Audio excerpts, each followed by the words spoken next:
지금 이 시각 여러분들이 주목하는 뉴스 만나보겠습니다. 5천만 원 넘는 주식 양도차익에 세금을 물리는 금융투자소득세 시행이 약 40일 앞으로 다가왔습니다. 이를 2년 미루겠다는 정부 여당과 조건부 유예만 가능하다는 야당이 대치를 이어가고 있는데요. 어떤 이유에서 의견이 엇갈리는지 이은정 기자가 보도합니다. 예정대로면 내년 시행되는 금융투자소득세법. 누구라도 주식, 채권 등으로 5천만 원 넘는 투자 소득을 올리면 과세한다는 게 골자입니다.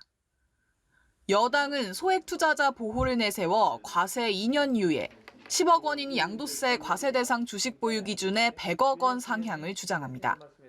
초부자 감세라며 반대해온 야당은 증권거래세 인하와 대주주 기준 상향을 철회하면 유예할 수 있다는 입장인데 정부는 이를 거부했습니다.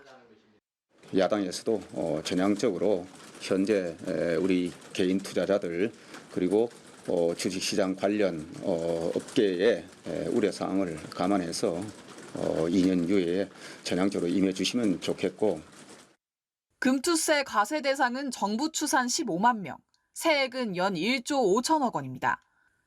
이렇게 되면 안 내던 세금을 내게 된 국내 투자자들의 해외 이탈로 자본 유출과 환율 불안이 발생한다는 게 정부 입장입니다. 또 거래세 절반 인하 시 1조 원 넘는 세수가 줄고 대주주 기준 완화 역시 시장 혼란을 부추긴다는 입장도 내놨습니다. 해외 사례는 어떨까?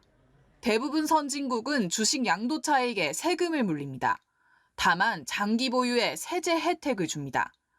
미국은 1년을 기준으로 세율을 달리해 세금을 매기고 프랑스 역시 장기 보유 주식에 매년 일정 비율의 공제 혜택을 줍니다.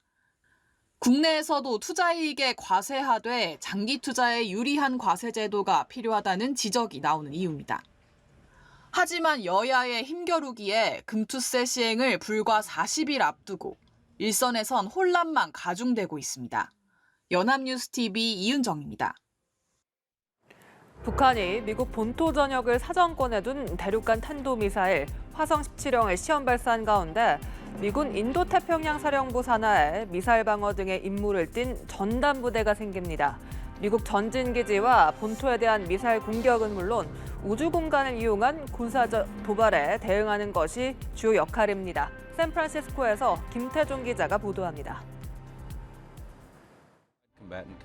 미국 하와이 캠프 스미스 인도태평양 사령부 산하에 미사일 방어 전담부대 우주군 사령부가 창설됐습니다. 워싱턴 소식통은 현지 시간 22일 오전 우주군 사령부가 부대 창설식을 갖고 본격 가동했다고 전했습니다. 해병대, 함대, 육군, 공군과 더불어 정식 전투사령부로 이름을 올린 겁니다. 지난 2019년 공군에서 독립한 우주군은 미사일 경보 시스템, 우주 감시망, 군사 위성 통제망 등과 관련한 임무를 수행합니다. 미국 전진기지와 본토에 대한 미사일 공격은 물론 우주 공간을 이용한 군사적 도발에 대응하는 것이 주요 역할입니다. 지역사령부에 우주군 예하부대가 생긴 것은 인도태평양 사령부가 처음으로 북한과 중국을 겨냥한 것으로 분석됩니다. 북한은 최근 미 전역을 타격권에 넣을 수 있는 대륙간 탄도미사일 ICBM을 잇따라 쏘아대며 미국을 압박하고 있습니다. 미국 우주군의 조직, 훈련 등을 책임지는 브래들리 설즈만 우주군 참모총장은 지난 9월 인사청문회에서 중국이 미국의 인공위성을 타격할 수 있는 역량을 개발하는 것을 가장 큰 위협으로 지목하기도 했습니다.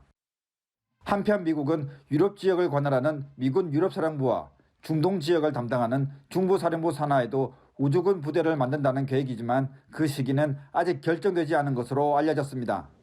샌프란시스코에서 연합뉴스 김태종입니다. 7차 재유행이 이어지는 가운데 어제 하루 나온 코로나 신규 확진자는 7만 2천여 명으로 한 주 전과 비슷한 수준을 보였습니다. 이렇게 최근 신규 확진자 증가세는 주춤하는 모양새지만 위중증 환자는 늘고 있습니다. 실제 확진자 규모는 더 클 수 있다는 관측 속에 이 치명률이 높은 고위험군의 백신 접종이 더 중요해졌다는 지적이 나옵니다. 김민혜 기자입니다.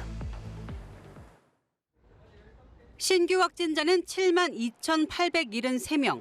나흘 연속 한 주 전보다 확진자 규모가 줄다가 반등했지만 증가폭은 7명에 그쳤습니다.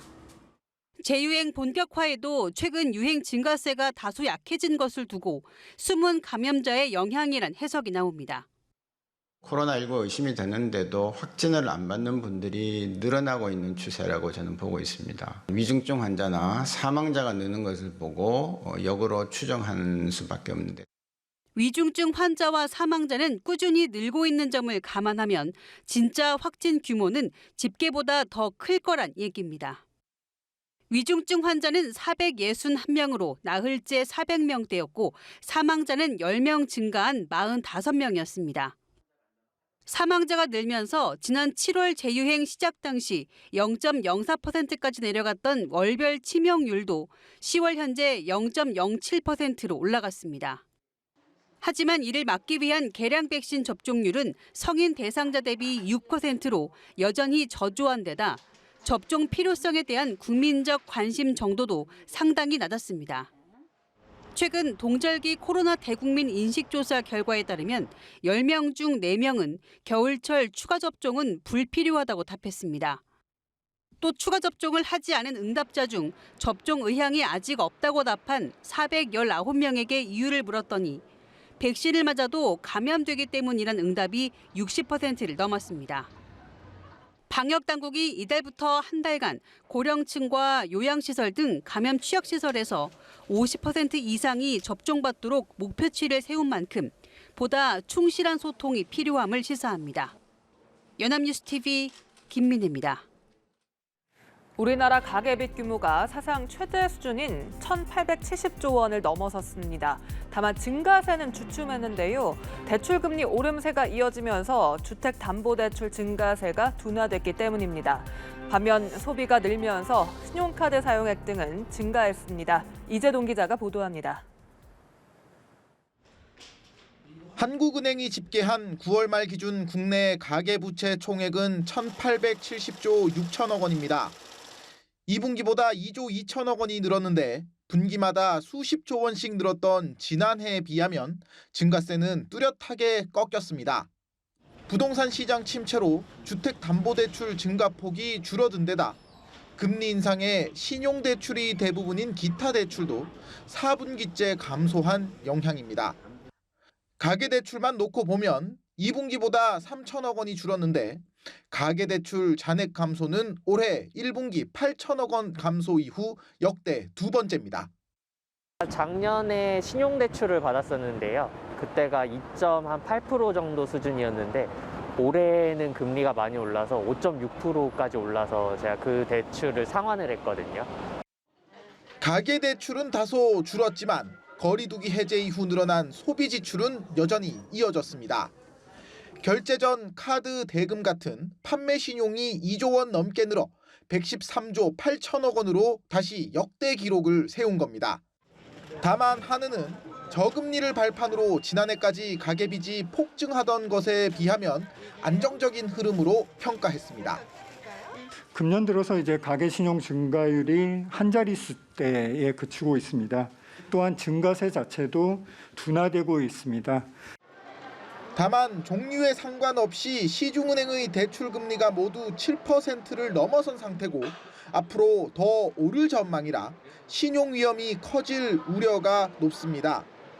한은이 목요일 올해 마지막 금리 결정 회의를 여는데 고물가와 1%포인트에 이르는 한미 격차 탓에 또 금리를 올릴 가능성이 큽니다. 연합뉴스TV 이재동입니다. 자녀의 휴대전화 번호로 전화가 걸려와 납치를 당했다며 돈을 요구하면 이를 무시하고 넘길 부모가 있을까요?